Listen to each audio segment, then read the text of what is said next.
দর্শক, একটা কথা প্রচলিত আছে, দুর্গ যতই শক্তিশালী হোক না কেন তার দরজাটা কিন্তু ভিতর থেকেই খুলতে হয়।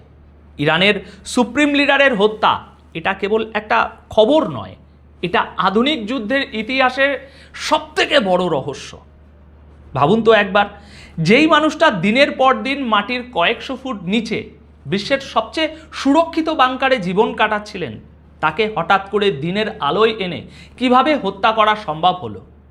আমেরিকার কাছে এমন কোনো টেকনোলজি নেই, এমন কোনো বাংকার বাস্টার বোমা নেই যা ইরানের ওই মাটির নিচের শহর ধ্বংস করতে পারে।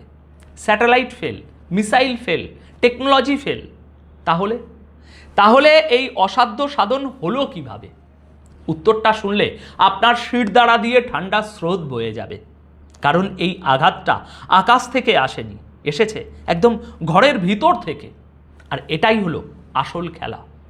আজ আমরা সেই ভয়ঙ্কর সত্যটা নিয়ে আলোচনা করব, যা শুনলে আপনি বুঝতে পারবেন যুদ্ধ এখন আর বর্ডারে হয় না, যুদ্ধ হয় আপনার পাশের চেয়ারে বসা ওই মানুষটার সাথে। দেখুন, জিওপলিটিক্সে আবেগ দিয়ে কিছু হয় না, সবটাই হলো ঠান্ডা মাথার দাবার চাল। গত কয়েকদিনে যা ঘটেছে তা আমাদের চেনা সমীকরণকে পুরো উল্টে দিয়েছে।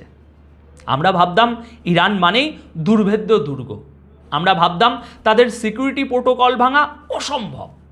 কিন্তু আজকের এই ঘটনা প্রমাণ করে দিল, আপনার দেওয়াল যতই মজবুত হোক, যদি সেই দেওয়ালের ইট নড়বড়ে হয় তবে পুরো বিল্ডিং ধসে পড়তে 1 মিনিটও সময় লাগে না। আমি কোনো ভাষা কথা বলবো না, আজ একদম কাট টু কাট ডিটেলস নিয়ে কথা বলবো। কেন বিশ্বের সেরা গোয়েন্দা সংস্থারাও যা করতে পারেনি, সেটা ইরানের ভিতরের কিছু মানুষ করে দেখালো। এই বিশ্বাসঘাতকতার ব্লুপ্রিন্ট আসলে তৈরি হলো কোথায়? আজকের প্রথম বড় ব্রেকিং, ইরানের সুপ্রিম লিডারকে বাংকার থেকে বের করে আনার সেই ভয়ঙ্কর ষড়যন্ত্র। কারা ছিল সেই বিশ্বাসভাজন লোক যারা তাকে নিশ্চিত মৃত্যুর মুখে ঠেলে দিল? কিভাবে সিকিউরিটি প্রোটোকল ভেঙে তাকে কম্পাউন্ডে আনা হলো? আজ 2রা মার্চ সোমবার বেলা 12টায় এই খবর পড়ছে। দেখুন, সবার আগে আমাদের বুঝতে হবে ইরানের সুপ্রিম লিডারের নিরাপত্তা ব্যবস্থা কেমন ছিল। এটা কোনো সাধারণ নিরাপত্তা নয়। গত বেশ কিছু সময় ধরে তিনি ছিলেন মাটির গভীর বাংকারে। ইরান এমন সব বাংকার তৈরি করেছে যা আমেরিকার বাংকার বাস্টার বোমারও নাগালের বাইরে। নিউক্লিয়ার ফ্যাসিলিটিস ওড়াতে পারেনি আমেরিকা, তাহলে সুপ্রিম লিডারকে মারবে কিভাবে? আমেরিকার ট্র্যাকিং সিস্টেম, স্যাটেলাইট সার্ভেলেন্স সব কিছুই ফেল করছিল ওই মাটির যে পুরু আস্তরণ তার কাছে। অর্থাৎ প্রযুক্তিগতভাবে তাকে ছোঁয়া ছিল অসম্ভব। তাকে মারার একটাই রাস্তা ছিল, তাকে বাংকার থেকে বের করে আনা। ইসরায়েল অনেক দিন ধরেই বলছিল আমরা কমান্ডো নামাবো, ভিতরে ঢুকবো। কিন্তু দর্শক, সিরিয়াসলি বলুন তো, এটা কি হলিউডের সিনেমা? ইরানের মতো হাইলি সিকিউরড দেশে ঢুকে কমান্ডো অপারেশন করা আর ওই ভেনিজুয়েলায় মাদুরো স্টাইলে কাউকে কিডন্যাপ করা এক জিনিস নয়। সুতরাং এটা ওইভাবে সম্ভব হচ্ছিল না। তাহলে উপায় একটাই, ইনসাইড জব বা ভিতরের লোক। আর এখানেই গল্পের সেই টার্নিং পয়েন্ট। কল্পনা করুন দৃশ্যটা, ইরানের সুপ্রিম লিডারের সবচেয়ে কাছের মানুষ, কোনো টপ লেভেলের সিকিউরিটি অফিসিয়াল তাকে কনভিন্স করলো।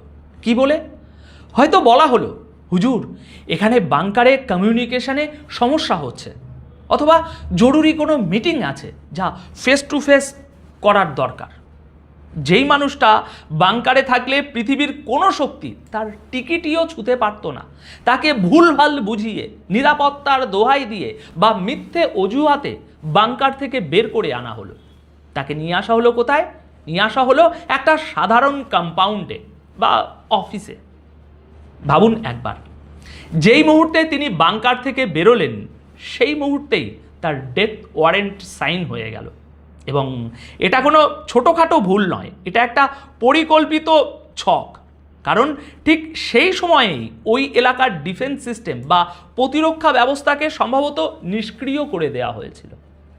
ইরানের নিজস্ব সিস্টেম তো ছিল, সেগুলো কেন কাজ করলো না? কারণ সিস্টেমের চাবি যার হাতে ছিল সেই দরজা খুলে শত্রুকে স্বাগত জানিয়েছে। সবচেয়ে অবাক করার বিষয় হলো, এটা কি কেবল একজন মানুষের কাজ? না দর্শক, এটা সম্ভব নয়। প্রায় 40 জন টপ কমান্ডার এবং সিনিয়র অফিসিয়ালকে এক জায়গায় এক সময়ে জড়ো করা হয়েছিল এবং মাত্র 1 মিনিটের ব্যবধানে একটা বা কয়েকটি সুনির্দিষ্ট হামলায় সবাইকে শেষ করে দেয়া হলো। চিন্তা করুন, এই যে 40 জন কমান্ডার, তারা কি বোকা ছিলেন? তারা কি জানতেন না যুদ্ধের সময় এক জায়গায় জড়ো হওয়া কতটা বিপজ্জনক? অবশ্যই জানতেন, কিন্তু তাদের সেখানে আনার জন্য এমন কাউকে ব্যবহার করা হয়েছিল যার উপর তাদের অন্ধ বিশ্বাস ছিল, যাকে তারা নিজের জীবনের চেয়েও বেশি বিশ্বাস করতেন। সাধারণত সুপ্রিম লিডারের সাথে দেখা করতে হলে বাংকারে চোখে কালো কাপড় বেঁধে নিয়ে যাওয়া হতো, যাতে কেউ লোকেশন জানতে না পারে। অথচ সেই লিডারকেই কিনা প্রকাশ্য দিবালোকে একটা অরক্ষিত অফিসে নিয়ে আসা হলো। তাহলে কে সেই ব্যক্তি, কে সেই কুলাঙ্গার যে নিজের দেশের সর্বোচ্চ নেতার সাথে এমন বেইমানি করল? দর্শক, এর উত্তর একটাই, বিশ্বাসঘাতকতা বা গাদ্দারি। মনে রাখবেন, যখন সবাই ভাবছে যুদ্ধটা মিসাইলের, আসল যুদ্ধটা তখন বিশ্বাসের। এখন আপনাদের মনে প্রশ্ন জাগতে পারে, আচ্ছা বুঝলাম ভিতরের লোক জড়িত, কিন্তু বাইরের বিশ্ব কি কিছুই জানতো না? দর্শক, এখানেই আসছে আমাদের দ্বিতীয় পয়েন্ট, চীন ফ্যাক্টর। আমরা জানি চীনের সাথে ইরানের সম্পর্ক অত্যন্ত গভীর। চীনের কাছে এমন রিয়েল টাইম ইন্টেলিজেন্স বা গোয়েন্দা প্রযুক্তি আছে যা আমেরিকার সমকক্ষ। চীন কিন্তু প্রতি মুহূর্তে নজর রাখছিল আমেরিকা বা ইসরায়েলের যুদ্ধবিমান কখন উঠছে, কোন রুট দিয়ে আসছে, কোথায় ফুয়েল নিচ্ছে, এই সব তথ্য চীনের কাছে রিয়েল টাইমে ছিল। তাহলে প্রশ্ন হলো, চীন কি ইরানকে জানায়নি নাকি জানিয়েছিল? লজিক কি বলে? দেখুন, আমেরিকা থেকে বা ইসরায়েল থেকে যখন কোনো বিমান ওড়ে, সেটা ইরানে পৌঁছাতে বেশ কয়েক ঘন্টা সময় লাগে। এটা তো আর ওই টেলিপোর্টেশন নয় যে চোখের পলকে চলে আসবে। মাঝখানের এই যে দীর্ঘ সময়টা, এই সময়টা যে পাওয়া গেল, চীন নিশ্চয়ই সিগন্যাল পাঠিয়েছিল। তারা নিশ্চয়ই বলেছিল হাই অ্যালার্ট, অ্যাটাক আসছে। কিন্তু দর্শক, এখানেই সেই ইনসাইড ম্যানের খেলাটা আবার চলে আসে। চীনের পাঠানো সেই সতর্ক বার্তা কার কাছে গিয়েছিল? নিশ্চয়ই সরাসরি সুপ্রিম লিডারের হাতে ওয়াকি টোয়াকি বা কম্পিউটার থাকে না। এই তথ্যগুলো আসে সিকিউরিটি চিফ বা গোয়েন্দা প্রধানের কাছে। যদি সেই সিকিউরিটি চিফ বা সেই নির্দিষ্ট অফিসিয়াল আগে থেকেই বিক্রি হয়ে গিয়ে থাকে, তবে সে কি সেই তথ্য লিডার পর্যন্ত পৌঁছাতে দেবে? কখনোই না।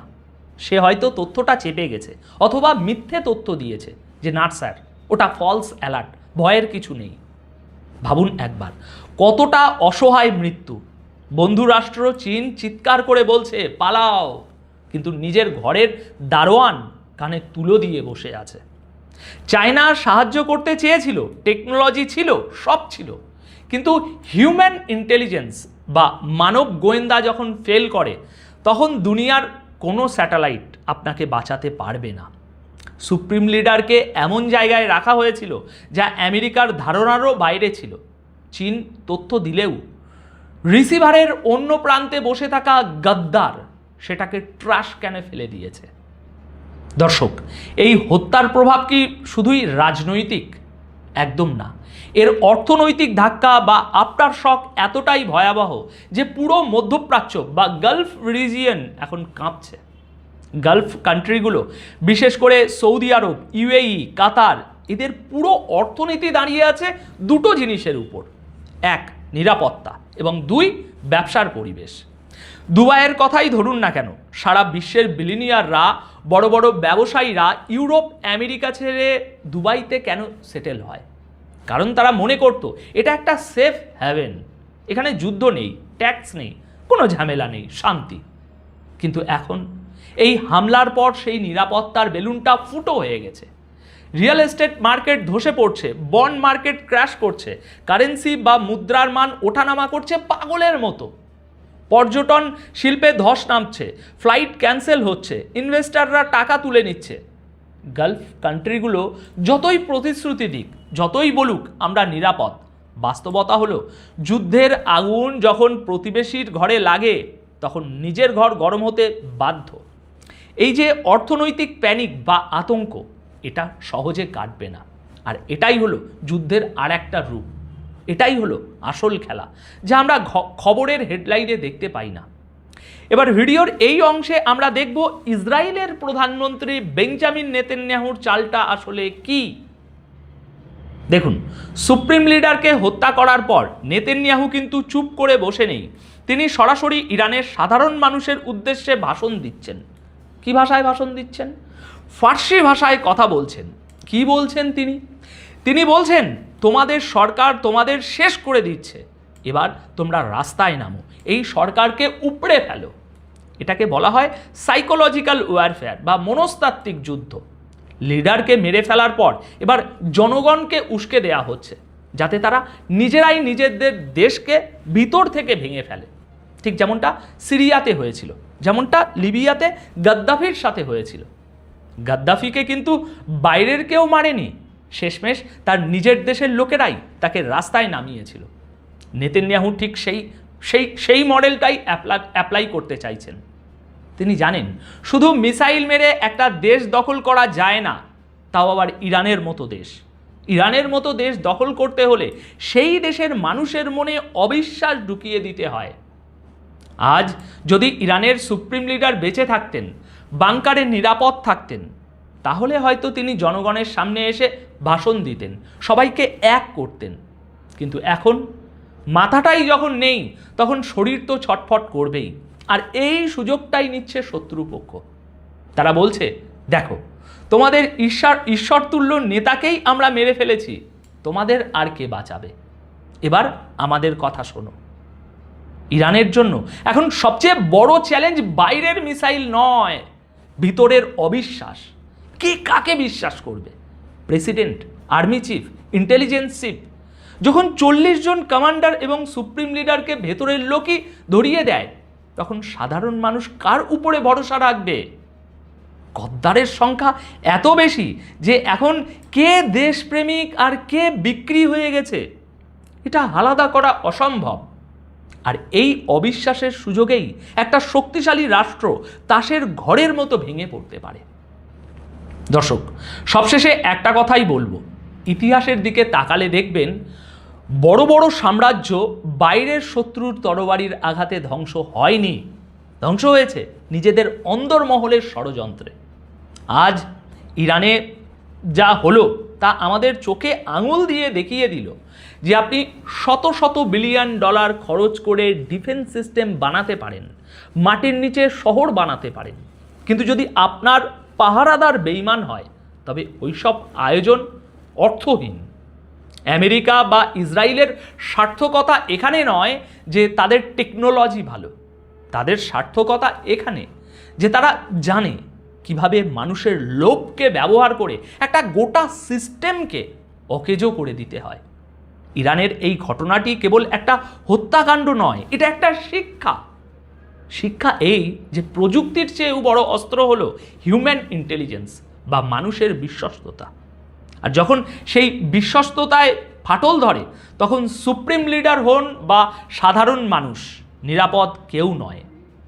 এই শূন্যস্থান, এই ক্ষতি ইরান হয়তো আগামী 100 বছরেও পূরণ করতে পারবে না, কারণ নতুন নেতা আসবেন, কিন্তু সেই নেতার পেছনের লোকটা যে আবার ছুরি মারবে না, তার গ্যারেন্টি কে দেবে? দর্শক, আজকের এই বিশ্লেষণ নিয়ে আপনার কি মতামত? আপনারা কি মনে করছেন? এটা কি শুধুই টাকার জন্য গদ্দারি, নাকি এর পেছনে আরও গভীর কোনো জিওপলিটিক্যাল ডিল আছে? আমি আপনাদের কমেন্টের অপেক্ষায় থাকব, কারণ আপনাদের মতামতই আমাদের আলোচনার গভীরতা আরও বাড়ায়। আপাতত এই প্রতিবেদন তাহলে এখানেই শেষ করছি। দেখা হবে খুব শীঘ্রই পরবর্তী নিউজে। ধন্যবাদ আপনাদের সকলকে।